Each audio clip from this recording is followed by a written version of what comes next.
Capon is the world leader in key strategic and global account management. He is the professor of international marketing and former chair of the marketing division at Columbia Business School in New York, where he has been on the faculty since 1979.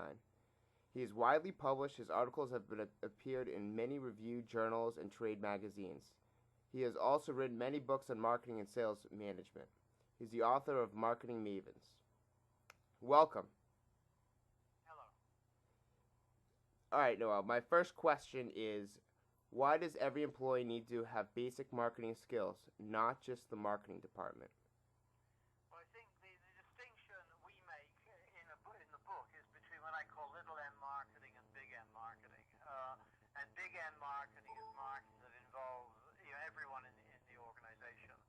And the reason that that's important is that unless the firm does a decent job of securing, retaining, and growing customers, at the end of the day, nobody gets a paycheck. So that customers are really the lifeblood of the organization, and therefore, at some level, it's the responsibility, or at least a concern, of everybody in the organization. Excellent. Now, how does a company go about creating a company-wide marketing culture?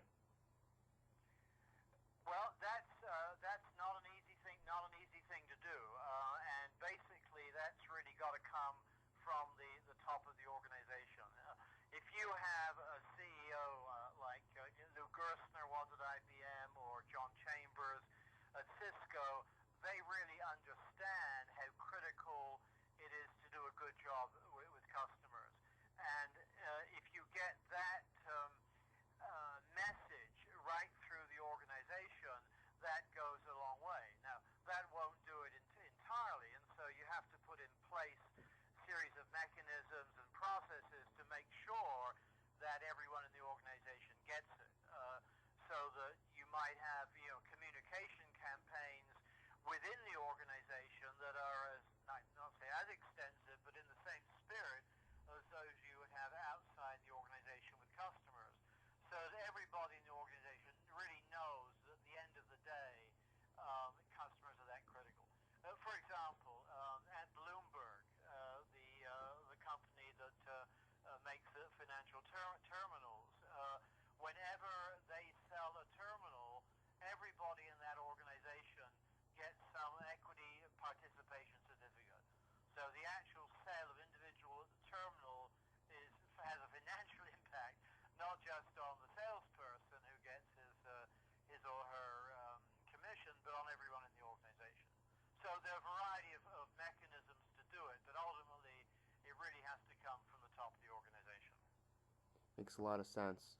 What do you mean by making consumers core assets, and what role does the end user play in the marketing of a product or service these days? Well, the fact of the matter is, if the company, other than equity and debt, the only way the company gets cash is through revenues that come from products and services it sells to customers. So, given that the company needs revenue, needs cash to pay its people, to pay suppliers, and so forth. Therefore, customers are critical. Now, the interesting issue here is that, of course, if you look at the company's balance sheet, customers don't appear on the balance sheet at all. So if you take a strictly traditional way of looking at assets, customers just don't show up.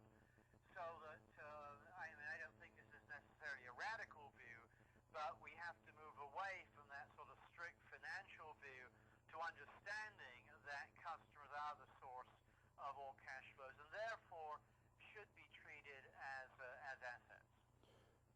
What role do you feel that social media can impact this relationship between the customer and the company? The adjective on media? What's up? I didn't catch your question. You had something. Oh, yes. So, I can't remember what do you think? What role has social media played, and how has it impacted the relationship between a company and its customers? Okay, that's social media? Correct, like blogs, wikis. Well, I think that one of the things that's happened is that communication is now much greater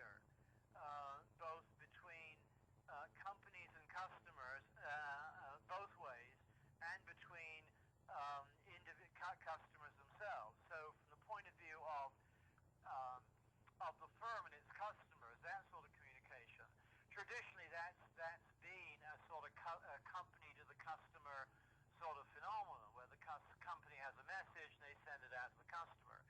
Now, with increasing the interactive media and all the various items you mentioned, there's a lot more of customers talking back to companies.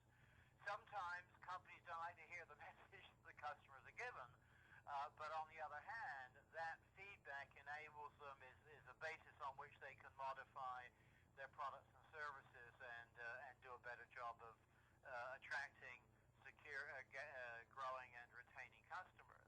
Now, another part of this is the role that customers are playing actually in the product innovation process. There was a book just written by Art Lafley and Ram Charan. Art Lafley, the chairman of Procter & Gamble, which talks about the value that P&G gets from customers giving it ideas about new products and services. So that's one dimension, the just increased closeness and flow of information back and forth between the firm and its customers. The second issue, which is related, is customers talking to each other. Now, we've always known that word of mouth is an important part of the marketing communication mix of a customer telling a friend or colleague about a good experience with a product or service, or indeed, maybe more often, a bad experience with a product or service. That's always been there, but with the media explosion today, that's now much greater. So that companies now are starting, it's really very early on, of trying to figure out how to use these different devices, like a Facebook or MySpace or those sort of things, in order to make sure that A, they get information back from the market, and B, that they won't be able to control customers talking to each other, but make changes themselves so that the communication about their products and companies that goes on tends to be positive rather than negative. And lastly, what are your 5 imperatives for companies as discussed in your book? Okay, well, I think they're really, the straw man here is that marketing is just communication. If you read the popular press, they often talk about the company that has a product and then it's got to market it. And what they're talking about is communication. I view marketing as much bigger than that, and I have what I call 5 imperatives for success as a marketing organization. The first one is pick markets that matter. That's figure out where to play. Figure out what markets are